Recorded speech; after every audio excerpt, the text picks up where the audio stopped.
ముహర్రం రాగానే షియా అయినా సున్నీ అయినా కోట్లాది మంది ముస్లింలు ఇమామే హుస్సేన్ రజియల్లాహు తాలాన్హు యొక్క వీర మరణాన్ని జ్ఞాపకం చేసుకుంటారు. కానీ నిజంగా ఆ కన్నీళ్లు, ఆ నినాదాలతో నిజమైన ఆయన త్యాగానికి న్యాయం చేస్తున్నామా లేదా? శతాబ్దాలుగా మనం ఒక బాధిత నాయకుడి భావోద్వేగాల కథలోని ఇరుక్కుని ఆయన నడిపిన ఉద్యమ లక్ష్యాన్ని మర్చిపోయామా?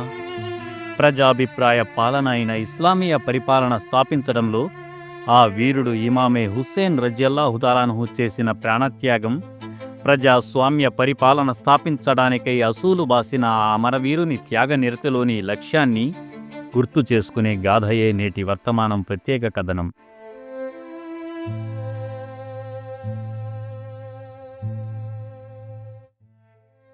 వర్తమానం ప్రత్యేక కథనానికి స్వాగతం. హజ్రత్ ముఆవియా రజియల్లాహు తాలాన్హు మరణం తర్వాత యజీద్ అధికారాన్ని చేపట్టాడు. అతని జీవన శైలి ఇస్లామీయ విలువలకు విరుద్ధంగా ఉండేది. మదీనా, మక్కా, కూఫా ప్రజలపై బలవంతంగా అధికారాన్ని అంగీకరించడానికి ఒప్పించాడు. ఇమాం హుస్సేన్ రజియల్లాహు తాలాన్హు దీనిని తిరస్కరించారు. ఎందుకంటే అది వారసత్వ రాజకీయం అనేది అన్యాయం, అంతేకాకుండా ధర్మ విరుద్ధం. అసలు కర్బలా సంఘటనలో ఏం జరిగింది? ఇమామే హుస్సేన్ రజియల్లాహు తాలాన్హు కుటుంబంతో మక్కా నుంచి కూఫా వైపు ప్రయాణించారు. మార్గంలో ఓ వార్త వచ్చింది. యజీద్ సైన్యం కూఫా పట్టణాన్ని అదుపులోకి తీసుకుంది అనే వార్త విన్నారు. ఈ నేపథ్యంలో కర్బలా వద్ద ఆయన ప్రయాణాన్ని ఆపివేశారు. 10వ మొహర్రం నాడు యజీద్ సైన్యంలో ఉన్న 30,000 మందికి పైగా సైనికులు ఇమామే హుస్సేన్ రజియల్లాహు తాలాన్హు యొక్క 72 మంది సహచరులను అమానుషంగా హత్య చేశారు. వారిలో హజ్రత్ అబ్బాస్ రజియల్లాహు తాలాన్హు, హజ్రత్ అలీ అక్బర్ రజియల్లాహు తాలాన్హు, హజ్రత్ ఖాసిం రజియల్లాహు తాలాన్హు మరియు 6 నెలల శిశువు హజ్రత్ అలీ అస్గర్ కూడా ఉన్నారు. చివరగా ఇమామే హుస్సేన్ రజియల్లాహు తాలాన్హు కూడా జోహర్ నమాజ్ అనంతరం వీరమరణం పొందారు. ఇది ఒక కుటుంబ దుఃఖమేనా, లేక ఒక అన్యాయానికి గురై న్యాయ పరిపాలనను బ్రతికించే పరంపరలో ఒరిగిన నరకంఠాల లక్ష్యమా? ఇది వ్యక్తిగతంగా గాని, కేవలం కుటుంబానికి సంబంధించినదిగా గాని కాదు. ఇది ఒక ఉద్యమం. ఇమాం హుస్సేన్ రజియల్లాహు తాలాన్హు తన కుటుంబాన్ని, ప్రాణాలను ధర్మం కోసం త్యాగం చేశారు. ఆయన లక్ష్యం ఏమిటంటే న్యాయం, ఇస్లామిక విలువల పరిరక్షణ. అయితే యజీద్ నియామకం వల్ల వచ్చిన నష్టం ఏమిటి? యజీద్ నియామకం ఒక వ్యవస్థ పతనానికి సంకేతం.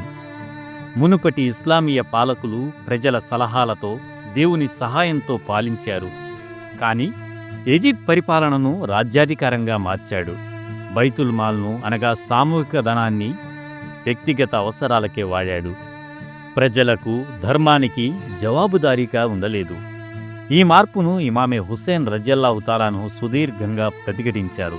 ఎందుకంటే అన్యాయాన్ని మౌనంగా తట్టుకుంటే ఆ అన్యాయం బానిసలను పాలకులుగా మార్చిన ద్వితీయ సంస్కర్త అయినటువంటి ప్రియ ప్రవక్త ముహమ్మద్ సల్లెల్లాహు అలైహి వసల్లం యొక్క ఆచరణలో భాగమనే భావనగా నిలిచిపోతుందన్న భయం ఆయనకుండేది.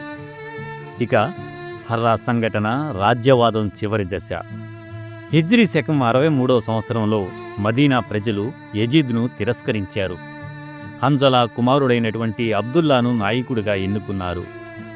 యజీద్ దళాలు మదీనా మీద పడి దాడి చేసి 3 రోజుల పాటు హత్యలు, అత్యాచారాలు, దోపిడీలు చేశారు. మదీనాలో ఉన్న మస్జిదే నవ్వీను కూడా అపవిత్రం చేశారు. అసలు ఇస్లామీయ పరిపాలనలో ఏ దిశా నిర్దేశాల ఆధారంగా పరిపాలన సాగాలి? అధికారం అల్లాహ్ సొంతమని, ప్రజల ఇష్టాన్ని గౌరవించే నాయకత్వం ఉండాలి. నాయకుడు ప్రజలకి జవాబుదారీగా ఉండాలి. సమాన చట్ట ప్రవృత్తి, న్యాయం, సమానత్వం, స్వేచ్ఛ అనేవి మూల సూత్రాలు. యజీద్ ఇవన్నీ కాలరాశాడు. ఇమామే హుస్సేన్ రజియల్లాహు తాలాన్హు యొక్క స్పష్టమైన సంకల్పం ఏమిటంటే ప్రజలకు అన్యాయం జరిగితే మౌనంగా ఉండరాదు అనుకున్నారు. కేవలం నిరంకుశ రాజ్యాధికారం తగదని చెప్పడమే కాక తాను, తన కుటుంబం మొత్తం త్యాగం చేసి ప్రపంచానికి ఒక ధైర్యవంతమైన సందేశం ఇచ్చారు. ధర్మం కోసం ప్రాణాలు సైతం అర్పించడమే నిజమైన సున్నతే హుస్సేనే. కానీ ఈ కాలంలో మనం ఇస్తున్న కర్బలా సందేశం ఏమిటి? కేవలం కన్నీళ్లు పెట్టుకుంటే సరిపోదు. అన్యాయాన్ని ఎదురిస్తున్నామా? అధికారులపై జవాబుదారీతనాన్ని కోరుతున్నామా? సమాజంలో ధర్మం కోసం నిలబడుతున్నామా? లేకపోతే మనం భావోద్వేగాలకు బందీలుగా మిగులుతున్నామా?